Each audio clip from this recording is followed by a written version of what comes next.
Welcome to Quick Speak, the English podcast. Today, we're doing a deep dive into a topic that's, well, it's buzzing with potential, but maybe still feels a little bit like science fiction for many of us. We're talking about the world of 3D social platforms and the metaverse. We've gathered information from various places, articles, reports, analyses, and they're all looking at whether this immersive future is truly, here yet. Our mission, as always, is to unpack this information for you. We want to pull out the most important nuggets of knowledge, the key facts, so you can quickly get well informed on what's really going on. So let's just jump right in. The big question: is 3D social truly here? What did the sources reveal? It's definitely not a simple yes or no. That's one of the first things that comes through really clearly. The basic infrastructure, the technology underneath it all, and those early platforms, they are up and running. And for certain groups, particularly younger users, it feels very much here. They're using it. But if we're talking about mainstream acceptance, everybody using it easily, Yeah. well, that's still very much in a critical growth phase. It's a time with really fast tech growth and younger people adopting it quite significantly. But there are also these persistent, quite tricky challenges that aren't fully solved yet. Okay, that makes sense. A nuanced answer. It's here for some, still developing for others. So who are these early adopters? Where are they actually spending their time? What does the current landscape look like? Well, the sources point to a few really big players dominating the scene right now. Roblox is huge. We're talking 55 million daily active users. People often think of it just as gaming, but it's actually a massive social platform. You can use it on phones, computers, consoles, even VR headsets. 55 million daily. Wow. Yeah, it's significant. Then you got platforms like VRChat and Rec Room. Both of those report having over 100 million total users signed up. VRChat, it leads very heavily into social VR. User-generated content is really key there. People creating their own worlds, customizing their avatars. It has quite sophisticated social features too, like friend lists, groups, community moderation, and something interesting called a trust rank system. A trust rank? That sounds intriguing. How does that actually work? The sources mention it basically classifies users. Yeah. It looks at things like how long they've been on the platform, how many friends they have, if they upload content. And this rank, this classification, actually influences what features they can use. It's a way they try to manage community behavior in a space that's otherwise, very open. Interesting approach to moderation. And Rec Room, you mentioned that one too. Right, Rec Room. That one's described as very creator-focused. The reports show something like 20% of its users are actively using the creation tools every single day. And get this, 80% of the time people spend on Rec Room is actually in rooms created by other users. So it's another blend of gaming and social, especially popular in VR. 80% in user-generated rooms, that's impressive. It is. And then, of course, you have to mention Meta's Horizon Worlds. This is Meta's Facebook's parent company's flagship social VR platform. It's targeting that potentially massive user base within Meta's ecosystem, maybe 300 million people. But the sources suggest its actual adoption numbers right now are, well, more modest compared to Roblox or VRChat. So looking at those different platforms, it's fascinating how they seem to have different starting points, different philosophies. Some started as gaming, then became social. Others were built for social first, and some really emphasize the user as a creator. Now, getting millions of people interacting in these complex 3D worlds across all sorts of different devices, that must need some serious technology behind it. What did the sources say about the tech foundation? Yeah, the reports highlight a really significant shift in thinking, actually. It's moving away from just creating completely separate virtual worlds. The focus now is more towards something called spatial computing. You can think of it like integrating digital information and interactions more smoothly with our physical world, often using augmented reality, AR, or mixed reality, MR. So less about escaping reality, more about layering digital stuff onto it. Kind of, yes. And technologies like WebXR are seen as really important here. WebXR is basically a standard, a set of rules that lets developers build VR and AR experiences that can run right in a web browser. This helps make things compatible across different devices, from the smartphone you already have to dedicated headsets like the Apple Vision Pro, MetaQuest, or maybe Magic Leap. Okay, so potentially accessing these experiences without needing a separate app for everything. That's the goal. Mm-hmm. But one major technical hurdle the sources consistently bring up is cross-platform avatar portability. Avatar portability, meaning taking your digital character with you. Exactly. Having your digital identity, your avatar, move easily between different virtual platforms or worlds. It's not simple. There are standardization bodies, groups like the Metaverse Standards Forum, and they're actively working on rules for things like interoperable characters avatars, and 3D asset interoperability. The fact that they need these dedicated working groups really tells you it's not a solved problem yet. It's hard. Right, getting everyone to agree on standards. And then you have the pure technical demands. Bandwidth, that's the amount of data you need. It's huge. Sharing a complex 3D space with lots of people means sending a lot of information back and forth constantly. Some reports suggest you need around 200 megabits per second, MPs, of bandwidth per person for a really smooth experience. 200 megabits per person, that's quite high compared to, say, streaming a video. It is. And latency, the delay, that's absolutely critical for feeling like you're actually there, for that sense of presence. The delay between moving and seeing the result. Precisely. If that delay, that latency is too long, it feels wrong. And crucially, it can cause motion sickness. The sources say you need latency to be under 150 milliseconds. Very, very fast. Under 150 milliseconds. Wow. Yeah. And newer technologies like 5G internet, which offers faster speeds and lower latency, and something called edge computing, they're starting to help. Edge computing? What's that? It basically means processing data closer to where you are, rather than sending it all the way to a distant data center and back. It helps reduce that delay. So 5G and edge computing are chipping away these technical needs. Okay, faster internet, closer processing. That makes sense. All right, let's follow the money. This is where things often get really interesting. Are companies actually investing heavily in this? And what kind of growth are they expecting? Oh, absolutely. The market projections discussed in the sources are, well, they're extraordinary. The global market related to the metaverse was valued around $92 billion in 2023. But the forecast, it's expected to explode to over $2.3 trillion by 2033. Trillion. With a T. Trillion with a T. That represents a compound annual growth rate, or CGR, of over 38%. Okay, can you unpack KGR for us quickly? Sure. CGR, compound annual growth rate, basically means the average rate of growth expected each year over several years, assuming the profits are reinvested. So growing at an average of over 38% every year for a decade, it's massive predicted growth. Over 38% average growth each year. That's incredibly fast. It is. And this prediction is fueled by the huge investments we're already seeing. You hear about Meta's stated $10 billion investment in this area, or Microsoft's absolutely staggering $70 billion purchase of Activision Blizzard, a company with massive gaming franchises that are already very social. These are just examples of the sheer scale of money going into building this out. 70 billion. Right. And even looking specifically at 3D social gaming platforms, that market is projected for strong growth too. From about $5 billion in 2025 to $15 billion by 2033. That's still a very healthy 15% CAGR on its own. 15% just for the social gaming part. Exactly. And look at the market for virtual goods, people buying digital items, clothes for avatars, items for virtual spaces. That market alone is expected to hit $190 billion by 2025. Wow. So this isn't just theory. It shows there's real proven potential for making money that's already being tapped into. Those numbers certainly paint a picture of serious economic belief and, well, opportunity. So who are the people actually using these platforms and driving this early growth? What do we know about the demographics? The adoption patterns show some clear differences based on age, and also some regional variations. In the US, for example, interest in the whole metaverse idea is highest among younger adults. About 48% of 25 to 34-year-olds expressed interest, and 46% of 18 to 24-year-olds. So nearly half of younger adults are interested. Interested, yes. And awareness is even higher. For that 18-24 group, 66% said they are aware of the metaverse concept, even if they aren't actively interested yet. And how do the people actually using these platforms compare to, say, typical video gamers? The research indicates that users of these metaverse-like platforms tend to be younger and more likely to be male compared to the broader group of traditional video gamers.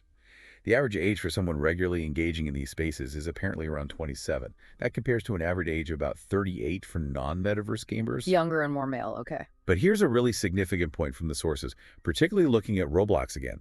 Back in 2020, over half, 54.86% to be precise, of Roblox's daily users were under the age of 13. Over half were under 13, daily users. Daily active users.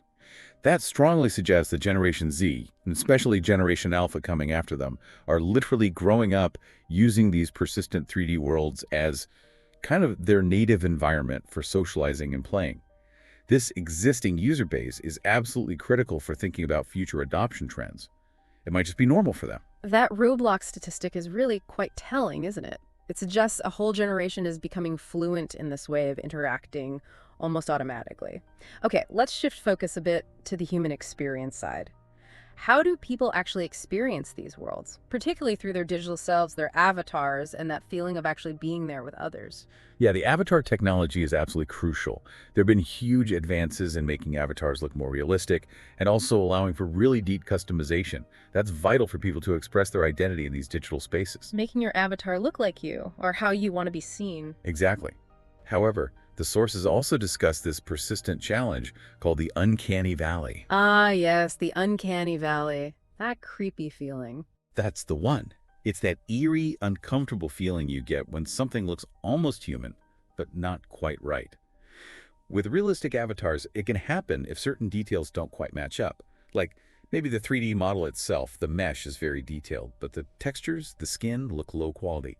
That inconsistency can trigger it. Interestingly, the sources note that more stylized, maybe cartoonish or less realistic avatars don't usually fall into the uncanny valley, even if they resemble a real person in some ways. So maybe perfectly realistic isn't always the goal. It might not be, or at least it's very difficult to get right. And again, that idea of cross-metaverse avatar portability keeps coming up as really key.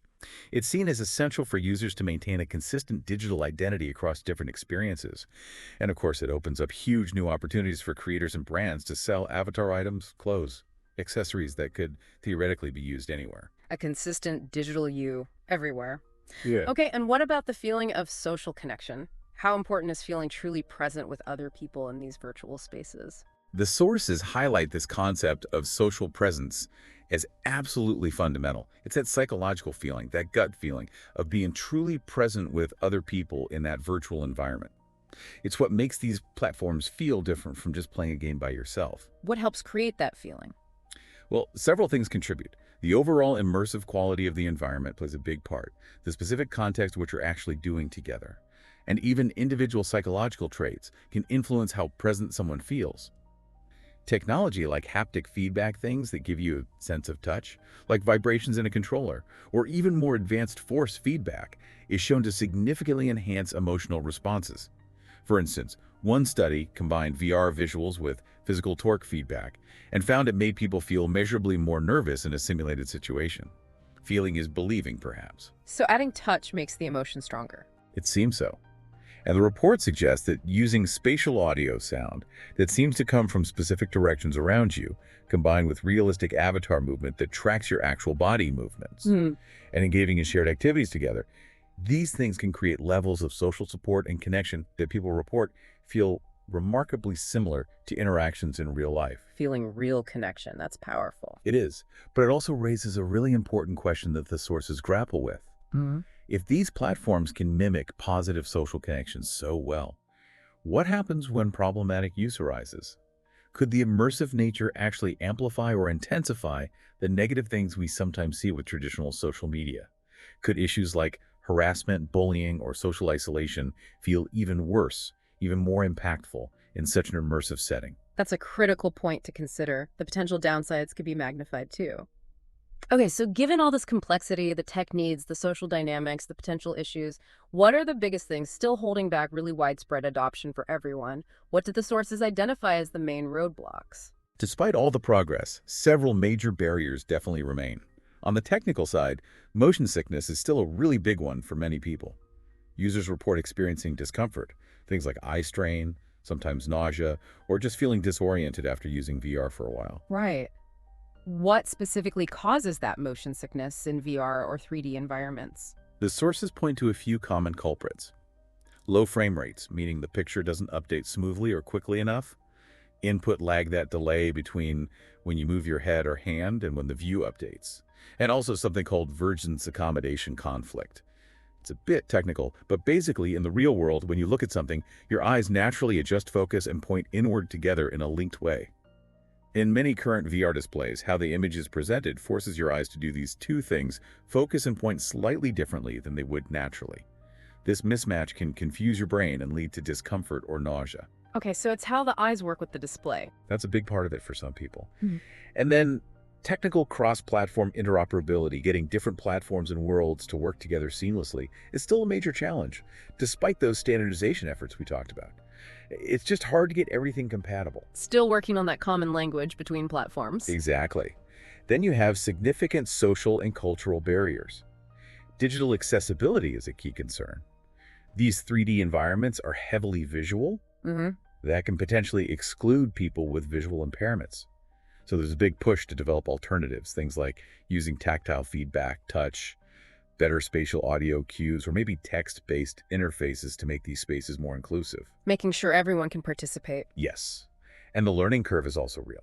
Just figuring out how to navigate, how to interact within a 3D space, especially if the controls or menus are complex.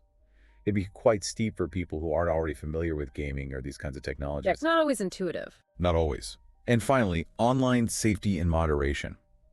These are already challenges on the 2D internet, but they get amplified in immersive 3D spaces. Issues like harassment, being exposed to inappropriate content, or privacy violations can feel much more direct, more visceral, and maybe harder to escape from when you feel like you're in the space. Platforms are developing tools, using AI and community moderation, but managing this effectively at scale in real-time 3D environments. It's a profoundly complex problem. So the human and social challenges seem just as significant, maybe even more so than the purely technical ones. But despite all these roadblocks, are there clear signs that companies and users are finding real success? Is there validation that this is working for some people and businesses? Oh, absolutely. The sources provide plenty of clear evidence of market validation and actual success stories happening right now. Brand engagement, for example, seems to be working. Wendy's, the fast food chain, ran a campaign called Food Fight inside the game Fortnite that apparently generated 1.5 million viewing minutes online. The luxury brand Gucci created a virtual garden experience on Roblox. It reached millions of users, and reports suggest they generated over $1.2 million just from selling virtual Gucci items within that experience. Over $1 million in virtual item sales for Gucci. Wow. Exactly. Virtual events have also been incredibly successful. The rapper Travis Scott held a concert entirely within Fortnite, and it drew a massive audience. 12 million attendees logged in to watch. And major companies like Warner Music Group are actively investing in building dedicated virtual music venues inside platforms like the Sandbox. So concerts, brand experiences, and what about that idea of users creating things themselves and earning money, the creator economy? Is that really taking off? Very much so, according to the sources. Rec Room, which we mentioned earlier as being creator-focused, reported a 500% growth in the value created by its users over a 2-year period. And crucially, creators on Rec Room earned over $3.9 million in the last year alone from selling things they made in the platform. Rec Room is also noted for paying its creators a relatively high percentage of that revenue, 60%, which is more generous than many other platforms. Nearly $4 million paid out to creators on just one platform. Yes, and it's not just in-platform creation. The broader market for 3D models the digital assets use to build these worlds, like buildings, furniture, items, avatars, that market itself is also growing significantly. It's driven directly by the demand from all these platforms needing content. Those examples definitely show real activity, real money changing hands. Okay, looking ahead then, what do the sources suggest about the future view? Where's all this heading in the next few years? The general outlook seems to be a continued evolution towards that idea of integrated spatial computing. So technology that enhances or blends with our physical reality rather than trying to completely replace it with a separate virtual world. More blending, less replacing. That seems to be the trend. Augmented reality AR, overlaying digital info onto your view of the real world, and mixed reality MR, where digital objects seem to interact with your real environment, those are expected by many sources to become pretty standard features integrated into social media experiences by around 2025. AR and MR just as part of using social media soon. That's the prediction. And the integration of artificial intelligence, AI, is also expected to be huge. It could revolutionize user experiences. Think about AI generating content within these worlds on the fly, creating highly personalized interactions, making environments feel more dynamic and responsive. Some see AI becoming almost like a new way to interact with spatial computing itself. AI as an interface layer. Interesting. And what about the timeline for mass adoption? When might this move from early adopters to, well, everyone? The adoption timelines discussed in the sources generally suggest we are currently in a phase you could call growing adoption. The technology readiness is considered advanced, but it's not yet mainstream. Projections for around 2025 often mention improvements in standards, making things work together better and better accessibility features. This is seen as pushing towards mainstream entry. Then the period from roughly 2026 to 2030 is frequently cited as the window when we might see more mature ecosystems develop and maybe mass market adoption really starts to take hold. So still a few years away for true mass adoption. That's the general consensus, yes.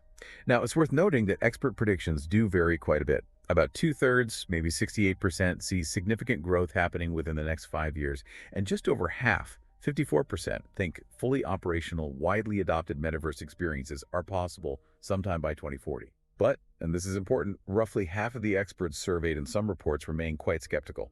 They doubt whether the grand vision of a single, fully interconnected, universal metaverse will ever truly become a reality as some proponents imagine it. So significant optimism, but also a healthy dose of skepticism among experts. Okay, let's circle back then. Revisiting our original question, is 3D social here? Based on everything we've unpacked from these sources, where does that leave us? What's the final takeaway? Well, based on this deep dive, the answer really has to be nuanced, doesn't it? Yes, in a very real sense, it has arrived. It's here for a significant group of early adopters, especially those younger demographics we talked about. The core platforms are operational. Some, like Roblox, have tens of millions of people using them every day. This proves that immersive social interaction is absolutely happening right now. It's not just theoretical anymore. Not at all.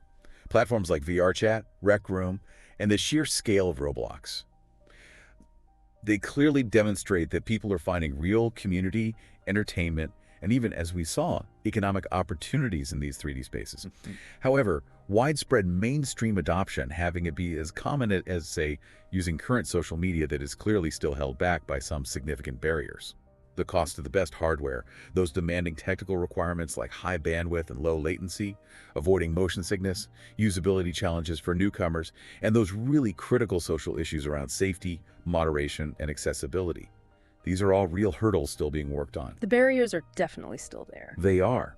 But on the other hand, the economic data we looked at provides extremely strong support for continued investment and growth. The commercial viability is being proven. We see it with brands running successful campaigns, the huge market for virtual goods, and the rapid growth of that creator economy. This shows it's much more than just a niche hobby. There's real business happening. The money aspect is compelling. It is. So ultimately, the sources suggest it's best to view this whole thing as an evolution, not some sudden overnight revolution. The transition to truly mainstream 3D social platforms will likely be a gradual process. It'll probably unfold over the next 5 to 10 years. And it will be driven by ongoing tech improvements, by generational shifts as those digital natives grow up, and by the emergence of more compelling reasons, more useful or fun applications that draw in broader audiences. So, the short answer, it's here for some right now, and it's progressively expanding its reach to wider audiences as those barriers slowly start to come down. That was quite the deep dive into the complex world of 3D social platforms and the evolving idea of the metaverse. It really makes you think, doesn't it, about the lines between our physical world and these digital spaces that are becoming more immersive. Here's something to think about. If augmented reality and virtual reality truly do become standard, everyday features of how we use social media, how might that fundamentally change our daily interactions? How we perceive things around us, maybe even our sense of what is real. Definitely something to mull over as these technologies continue to develop. Thank you so much for joining us for this discussion on Quick Speak, the English podcast. If you're interested in learning more English vocabulary from today's topic, or want to try some exercises related to 3D social platforms and the metaverse, please do check the description below this audio. You'll find a link to our website with more learning materials. And please remember to subscribe to Quick Speak, the English podcast, so you don't miss our next deep dive into interesting topics to help you improve your English.